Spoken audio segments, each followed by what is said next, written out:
Hello everybody out there, and welcome to another episode of the Talk That Talk Show with me, Barry Holmes. We're at episode 135 here on a Friday night, and like I said, I never take for granted, coming here on the show and being able to have and spend some time with each and every one of you. Big shout out to my boy Robert Brantley on our our Facebook live stream. Big time shout out to my boy Alvin who picked up his black crew neck 1 of 1. My big shout out to my boy Chris Shank Jr. as well too on Facebook as well. But like I said, I'm continued to be humbled every time that I come here and step on the mic. I never know who's going to be tuning into this show, who I'm going to inspire, who is going to learn something more. You got Al who said watching the show from date night. I mean, come on, man. When you have people that have the dedication to, still tune into this show, it really means the world to me. It enables me to be able to come here and deliver a high quality episode to each and every one of you that deserve it out there. It's been a great week so far, and a lot of positive things happen. I know we have the holiday season, which we are literally in the midst of. Hope everybody's gotten their Christmas shopping done. I know Amazon has been a blessing for so many people because I know I've gotten a little bit of my shopping done through there too. But just from stepping in the mall a couple weeks ago to meet up with Kenny Lou, I know that the shopping scene is going to be definitely crazy now. A lot of people are getting back into the swing of things with stepping outside of the crib. But again, I'm just happy to be here and to, make it around to the holiday season. I always enjoy, seeing all the family, like my sister when she comes home, and, just having everybody home together. It's, something that I always look forward to. But, aside from looking forward to the holiday season, there's definitely certain things that I take throughout the week that kind of help me to push through and are kind of like, motivating factors to help me to be successful.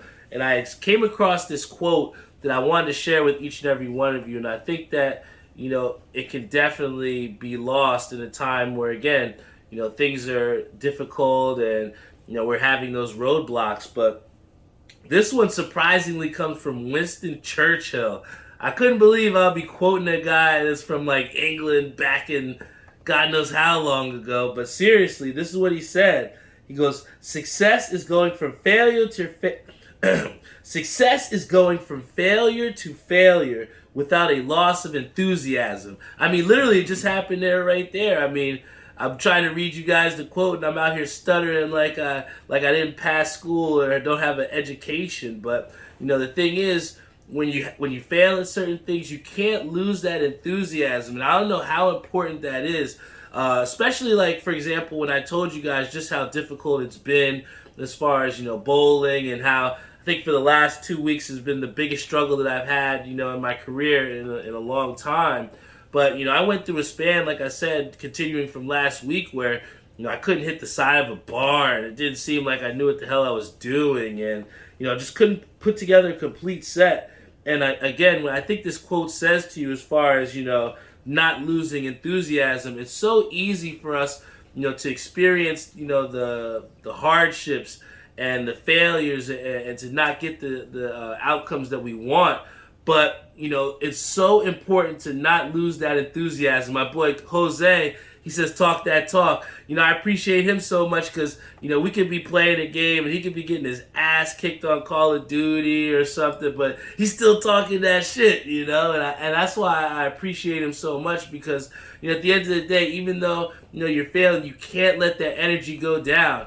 It's almost like, when you're competing as well, too, and you see and you realize that person is kind of deflated, it's almost like you gain energy from them to take them out. And I think that same goes for, with us battling whatever life battles that we have going on within ourselves, where, if we don't, continue to wake up every day and put our best foot forward, we're going to continue to get those failures and not see that success. But, I think that part of the way that helps us to do this, one of the things Josh said when he came on the show, is just appreciating those little wins. And, I think that in this saying of, having success being going from failure to failure without a loss of enthusiasm, I think that goes hand in hand with, appreciating those little wins that we get throughout the week, throughout our life, to keep us going, man. And I think to say that, we didn't get swept. I know our team had lost, but I felt the need to text the team and say, hey, guys, we just got to keep chopping. I can't, even though we didn't get the desired outcome that we wanted, I'm still going to continue to be myself and continue to, push forward and be enthusiastic because, that's part of who I am. And then, to go from that to where we lost but didn't get swept to the very next day, going up and rolling my first 600 that I bowled in the last 2.5 weeks. So, to have those successes after, pushing through and, having that failure, but still having the enthusiasm to get out there and try and get better and get those desired outcomes, that's what it is that I'm talking about, And then last night to where, our team hadn't won again, like I said, in about 3 weeks, and we've been getting our doors smashed in, but, to say that last night we got our first win, 15-10, and I had the front seven. And, again, we talk about success being going from failure to failure without a loss of enthusiasm.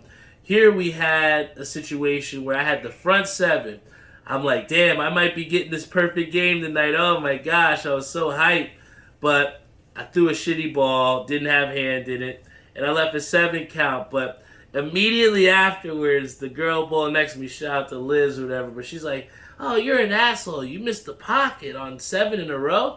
And I literally instinctually, like, without even hesitating, I was just like, I don't care. And I don't care. I made the spare, and I just went back with my team because I knew that even though I didn't get, my perfect game per se, I couldn't lose that enthusiasm or I couldn't be upset with myself. And a lot of times when you go the distance like that and you miss, you could let that spiral and snowball. But to say that, I didn't let that finish with a 255 game, got my first 600 series in about 2.5 weeks, got our first win in about 2.5 weeks as a team. Again, to not lose that enthusiasm, but to continue to go from failure to failure, that's what kind of got me to get to this point today where, I was really down, man. I think it was like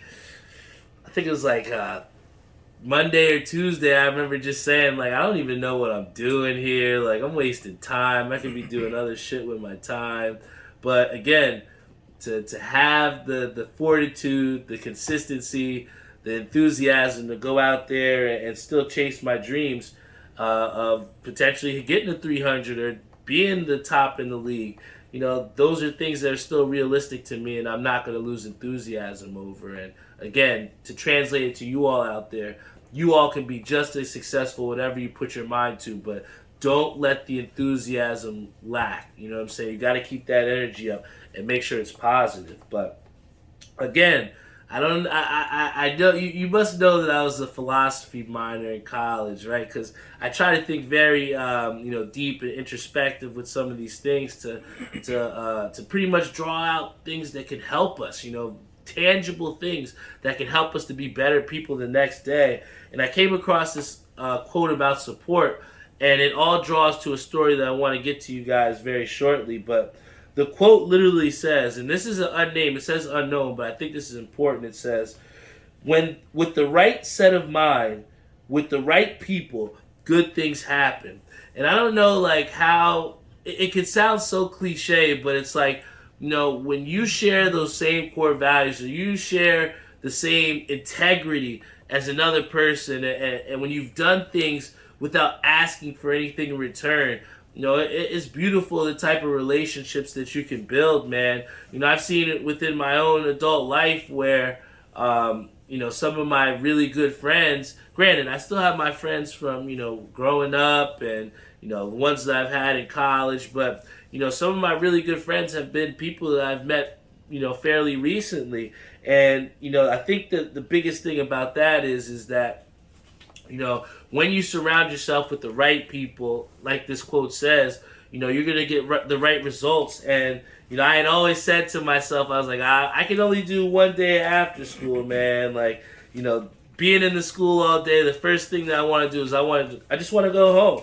And my boy Mo, shout out to Mo. He's in Mexico right now, but he said that he wasn't gonna be here Thursday or Friday at work, and he needed somebody to pick up his after school, and I didn't even think about it. I was just like, yo, I got you, bro. I got you, because ultimately what he told me is that he was going on vacation so that he could take his girlfriend and propose.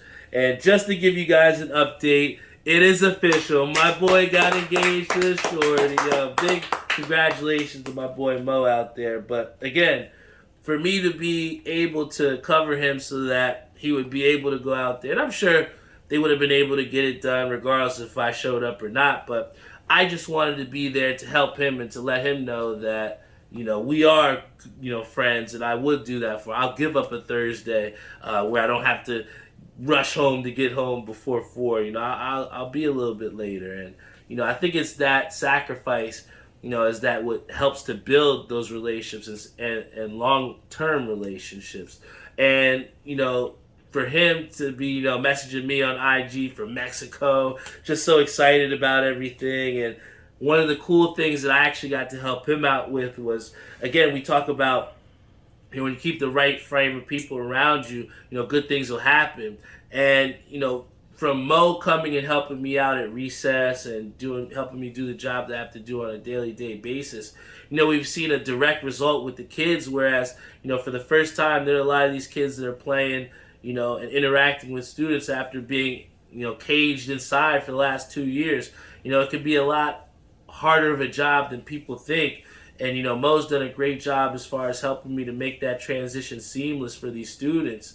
And to see the joy on their faces from playing and being a part of that, it means everything to me. And again, I think that with him being out there, for me to be able to send him a message, because today, as I was outside, literally the teachers came up to me and was like, hey, we are working on sending appreciation gifts. And then all of a sudden, a couple of these students, just start, giving to me colored paper. And what I saw in there was like to Mo and Barry, classic kid cards, some of the cards that you would make for your parents back in the day. But, after they, had given me about 6 or 7 of them, I started the kids for recess, and then I started to actually read the cards.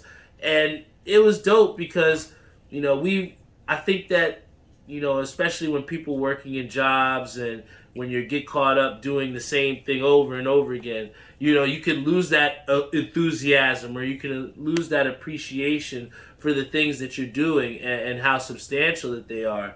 And you never know what your effect can have on someone else.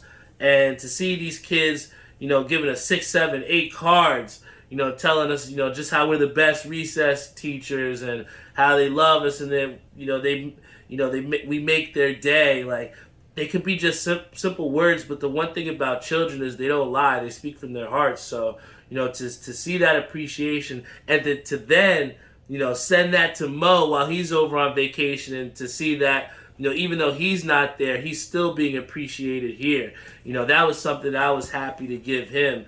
And again, there's a lot of positive things that are happening. And even in that Thursday, I guess after school, where I was saying, oh, I don't know these kids, I don't know exactly if I want to do it, to then get the outcome where I show up and they had pretty much synced, his class into the other after-school vendor that was out there. So literally I got to just switch roles where I'm mainly the main facilitator and, delivering this program for, multiple students, to then be on the flip side where I can get to be the supportive role and take a step back.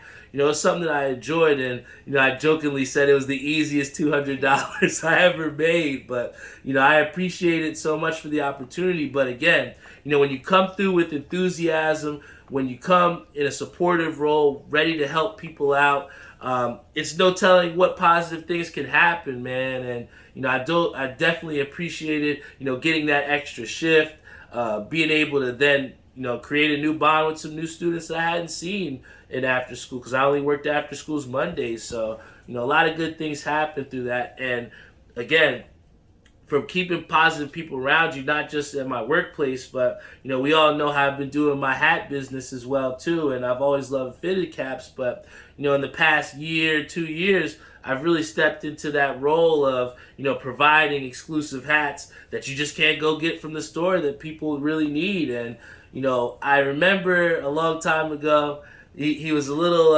apprehensive at first about, dealing because, everybody's doing the scamming bullshit on IG. It happens to the best of us. I know my boy Kev Schaefer, I don't know if he wants to tell me, but, he got scammed too. And it sucks because there's a lot of people doing shitty time, and especially with it being holiday time, it's demon time for some people out there.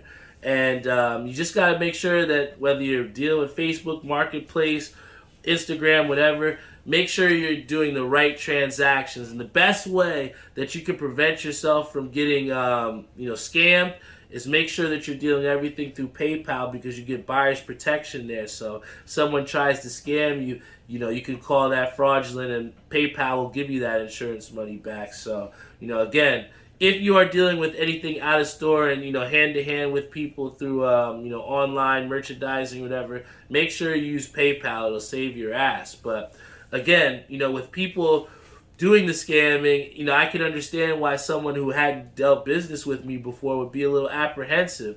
But sure enough, he trusted me.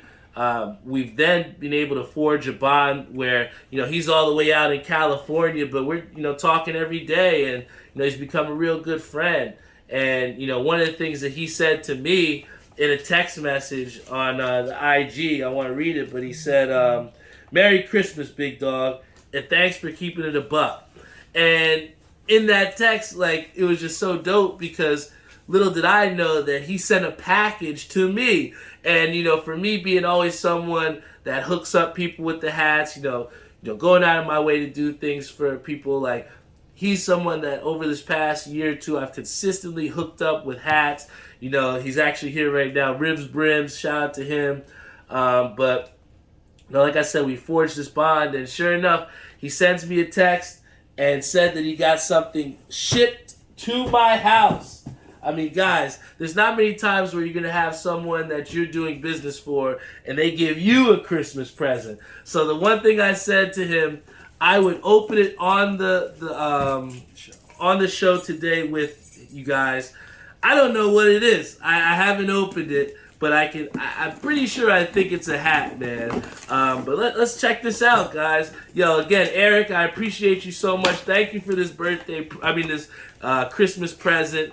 Like I said, guys, when you keep positive people around you, when you do positive things, you never know what people can do for you. So, already off the rip, I see the Topper Z store, so I know it's going to be something super fire. But, yo, what did he get me, guys? Here it is. Let's see. Ooh.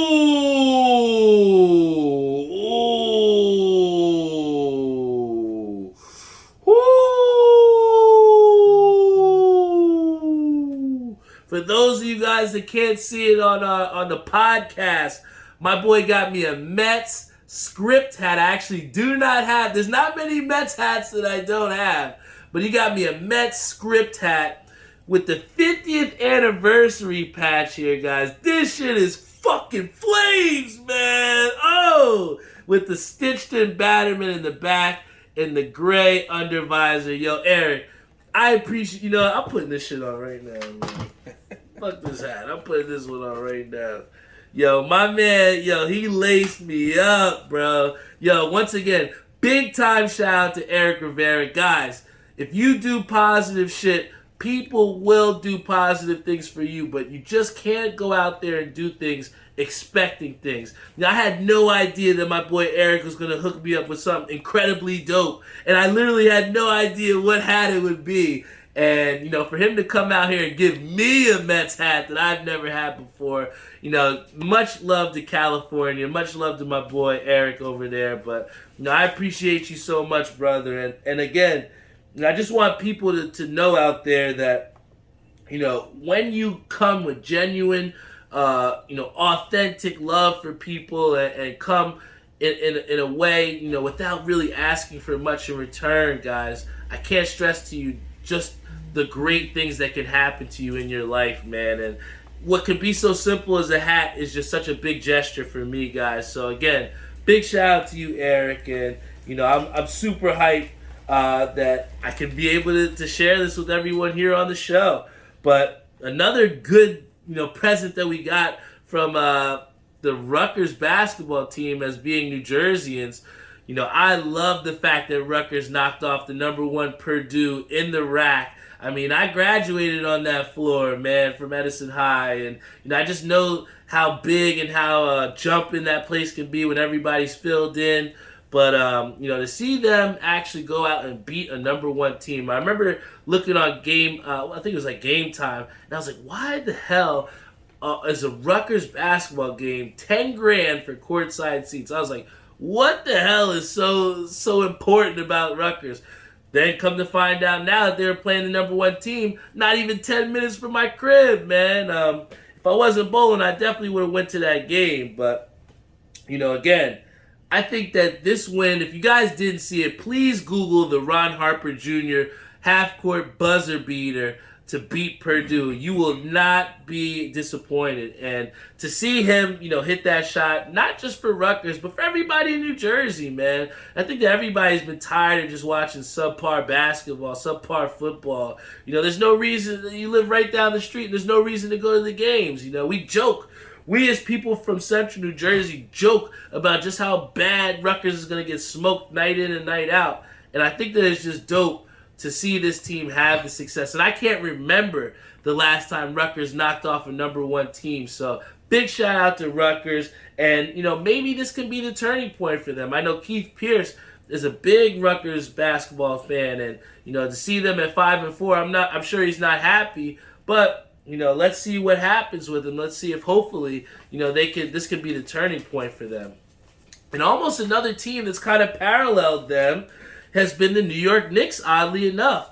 I mean, this Knicks team is coming in at an underwhelming 12-13 record. And, where you have Rutgers, where they made a tournament appearance last season. You have the Knicks, where they had a 4 seed in the playoffs. It's hard to not say that this team has regressed. I think that we all had high aspirations for this team, seeing what we saw with them overachieve, right?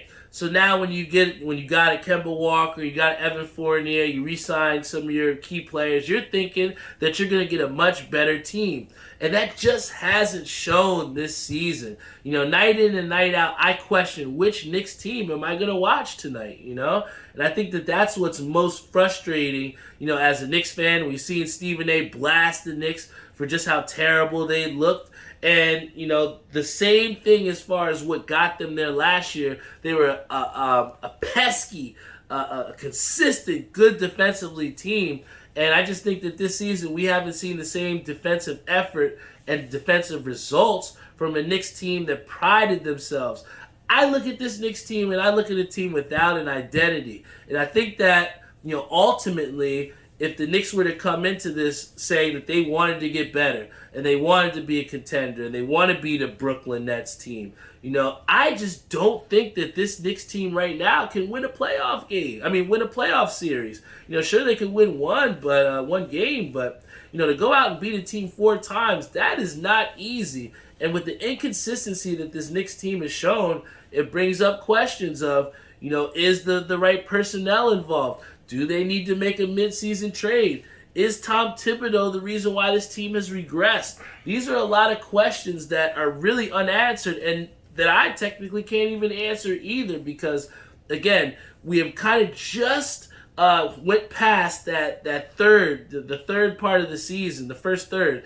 And here we have my boy Brian who says that they're down 50-42 at half. I'm not surprised. It sucks. But, this Knicks team needs to do a better job. And I think also, Brian, in that game, they were already down 20. So just to get to be down 8, they had to come back for that. So, I just want to see the leaders, our boy Julius Randle. I really think that, especially with him signing that contract extension, he's got to show a little bit more consistency in leading this team. I think we also got to see more consistency from R.J. Barrett, especially if he's going to be leaned on to be one of the consistent offensive scorers. But, it's difficult when you have, people that you're really putting a lot of pressure on that aren't used to being in those roles. And, there's definitely elevated pressure for this Knicks team coming into the season. And I feel like this team is really feeling the pressure. And I think that what a lot of people don't realize as well, too, is that, at this same point last season, the Knicks were even worse than they are now.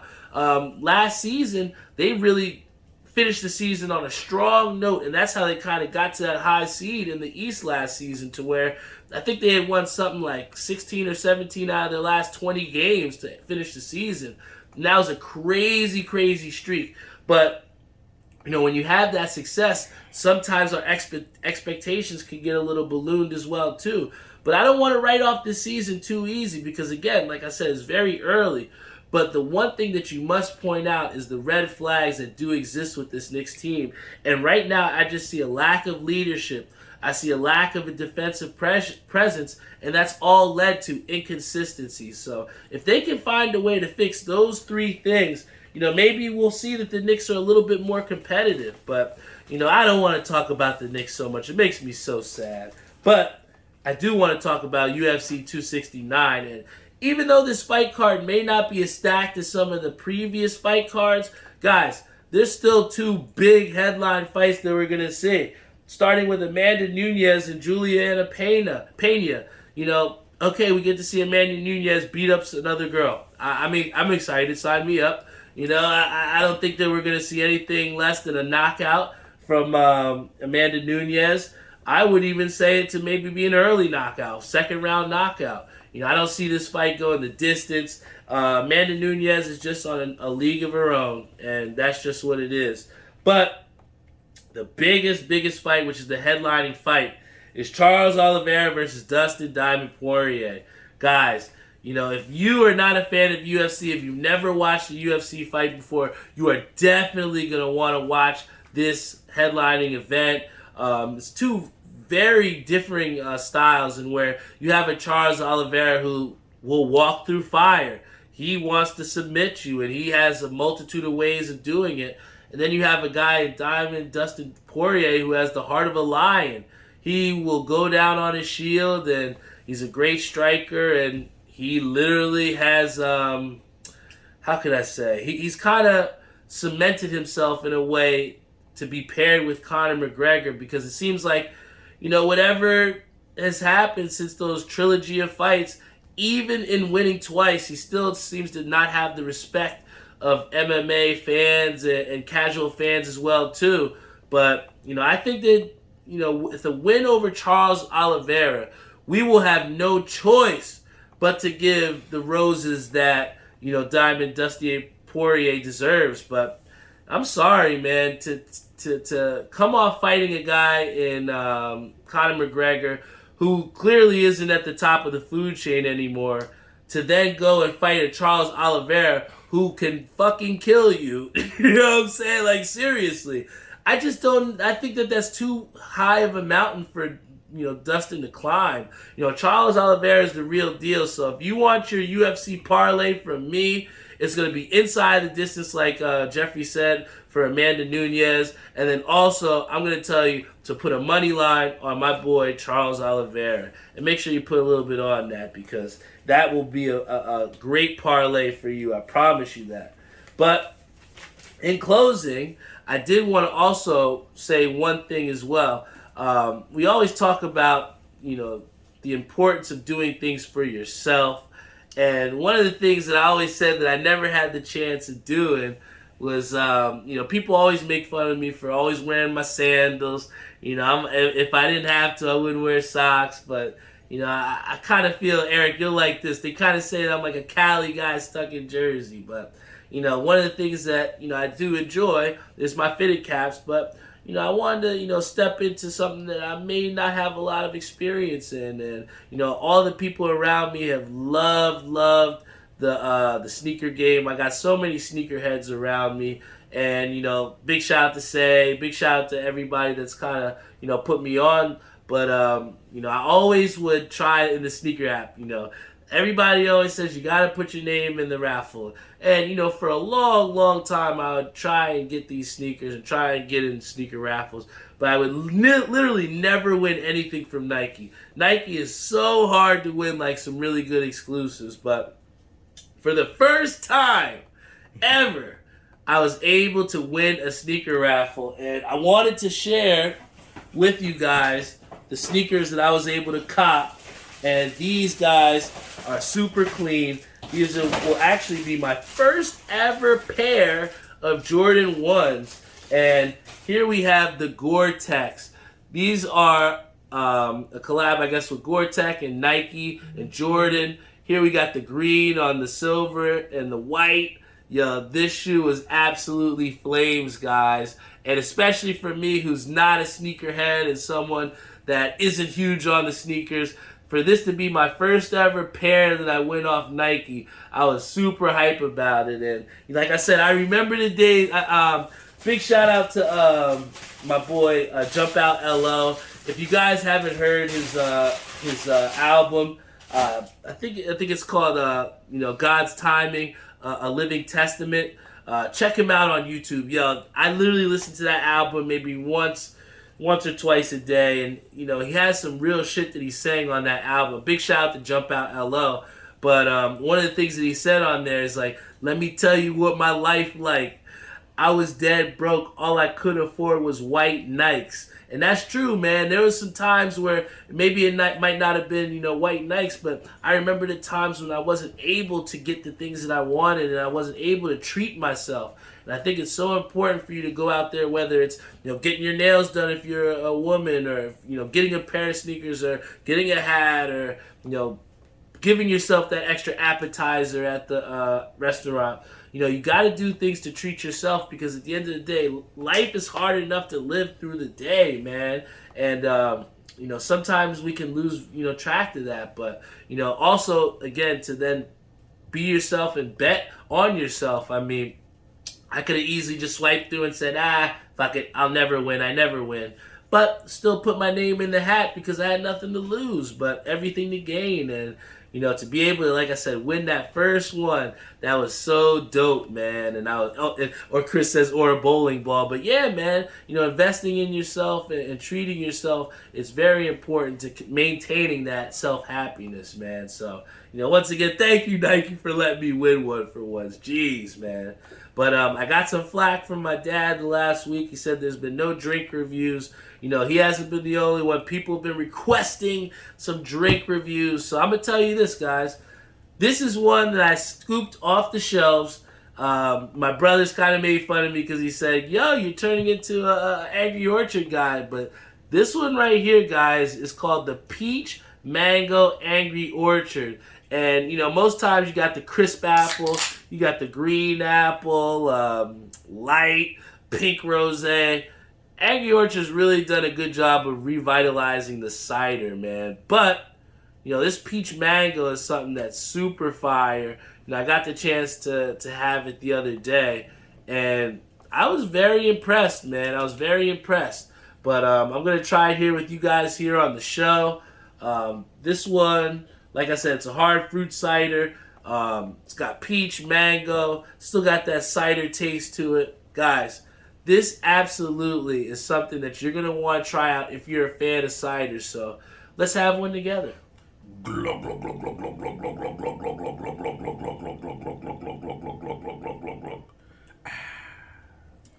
I just think it's, we lose sight sometimes with having these drinks and just how, smooth they are. And I think that, especially for this Angry Orchard, not being, super cold, I think that, especially with some drinks, you kind of have to have them cold. I think I was telling Doc this the other day that, to have one of those lavender blue vitamin waters, I can only drink that super cold.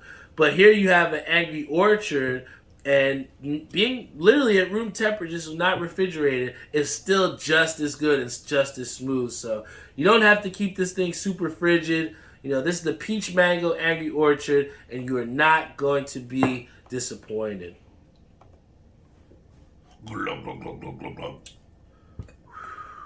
That was a good one, man. But in closing, guys, I appreciate you so much for coming here on the show. Big shout out to Chris Garrett. Big shout out also to NJ Jetlife, my boy Jeffrey, Betmaster G. He's been absolutely killing the parlay game. But guys, I appreciate everyone that continues to tune into the show, believes in me to come out and put my best foot forward, because I really do love this show, and I love each and every one of you, and coming out here and just, shooting the shit with you guys, man. It means the world. To have people that are commenting in, and to have Alvin who's tuning in from date night. I mean, come on, guys. There's a lot of people that, you have to spend time with, and that shit sucks. You ever spent time with someone that you had to? It's not the best feeling, but, to have people that want to spend time with you and that want to, show their appreciation, like Eric, who decides to send me a hat that I don't have, man. That shit means a lot to me, yo. You never know what people are out there doing, and if they're thinking about you. And like I said, I'm just so blessed to have people like Reese Smith, who, even though we're getting the shit kicked out of us in Call of Duty, the new Warzone, guys, I have to say it is very buggy. I think I picked up a gun and it looked like a huge cinder block. I think Flip said that's the monster glitch. Jeffrey had a tough time even getting into a game with us, lagging out. For those people that were looking forward to the Warzone game, it is absolutely fucking terrible, man. I don't know what other way to put it, but I think this speaks to the bigger issue. And we were so hyped about Battlefield as well. And, my brother even said it. He was like, yo, Battlefield, I knew what I was doing getting into it, but a lot of people have said that game was ass. And, for my first experiences playing this new Call of Duty Warzone, I love the fact that they kind of switched it up and gave us a little bit of jungle aspect to it, because I was able to hide behind some bushes and hills. The concept kind of reminds me of the PUBG Sandhawk map. But, again, the biggest issue is these developers and these game people need to stop releasing games that are underdeveloped and that are not complete yet. For us, for the people that are investing, our time and effort into downloading that piece of shit onto our Xbox and try and play it, is a disservice to us, man. I think that, this game has its things that I think that I like, where they, put some new things in there and, made it fresh and fun. But again, you got to make sure that these games are finished, man. George says that their excuse is that it's free. And it's crazy, because even that's a shitty excuse, because you have a Fortnite, which is free, and they're doing amazing job of continuously updating that game, making sure it's not bugged out. I mean, even before this new Warzone game, part of the reason why we all had switched to going to Resurgence was that, it was just such an immense amount of cheating. And, with the developers that aren't doing their job as far as patching these problems, Jeff says, Pete says, update patch some bugs for Battlefield, which is good and dandy, but it's almost one of those things where it's too little too late. The damage is already done. It's when you did something wrong and you try and put a little cheap Band-Aid on it to try and make the pain go away, but, it's still there. And, I just think that it sucks, man, when these developers, they put together this game, slap it together, and just feed it to us and expect us to be okay with it. And, that shit is trash. I mean, look at the GTA game that they had released. I was so hyped to get that remastered series, and then, from hearing about just how buggy and glitchy that was, I had to stray away from that, and they said it's, not finished. So, guys, if you're listening to me out there, whether you're Activision, Naughty Dog, Rockstar, complete the games before you release them to us, guys. This is terrible, and I'm tired of it. And to see Call of Duty be the front line of it, this is the biggest release. You've had, 2 or 3 years to get ready for this moment, and I still can't shoot my gun without a big, glumbled, graphic disaster. It's terrible, man, and we don't deserve that, especially with games being expensive as they have. George says, little ass kids with aimbot killed that. Yo, how many times would you be in kill cam and you see a sniper just go from here to here and just kill you? I mean, it took the fun out of the game, but hopefully these developers get it right and get shit patched up. Big shout out to our sponsors, Timmy Hugo over Ink Parlor. He helped to make my brother a really dope bowling shirt. He's really starting to advance some of his side hustles with his business. A lot of my friends are using them. You should too. Give him a big time shout out, Timmy Hugo over at Ink Parlor. And, he's a good dude, man. You want to do business with good people, just like I said earlier in the show. Excuse me. Also want to give a big shout out to Savion Gaynor over at Sky Dye Socks. Love that dude, man. He's always, being himself, and that's all we can be in this world, man. So big shout out to Say. Want to give a shout out to Jeff Galata over at Air We Are. And then finally, a big shout out to Joe Snow and Maria over at New York Life. Like I said, I feel like the most privileged person in the world to have, loyal fans and loyal subscribers like you guys that come here on the show. And just, like I said, share your time with me where you could be literally doing anything with your Friday night. So, once again, appreciate you guys. Thank you so much for tuning in. Hopefully the new Talk That Talk Show shirts will be ready Tuesday. I know I said it last week. Blame Tim, but you know what? Like you said, it's been a little bit difficult with getting things. So when you're patient, the right things will come. So I know that these shirts, when they come in next week, they're going to be super fire, and they're going to do their intended purpose of not only, letting my friend's name live on forever, but also, giving people a new shirt that, I'm super proud of and that I can give 100% of the proceeds to my fallen friend Andrew Disney. So, once again, I appreciate you all. I love you all. I appreciate you for coming here on the show, whether you're on Instagram, Facebook, YouTube, Spotify, Google Podcasts, Apple Podcasts, Pandora, iHeartRadio, you name it, guys. I'm on all streaming platforms. Check out the TalkThatTalkShow.com and hit me up on a DM if you want to come on the show. You want to get some merchandise. I'm always open to talking to people. And like I said, when you carry yourself with the positivity and, you carry yourself in a way that promotes positivity and inclusion, and also your core values are centered in the right places, like I said, you're going to get the right results that you're looking for. I love you all, and I'll see you all next week.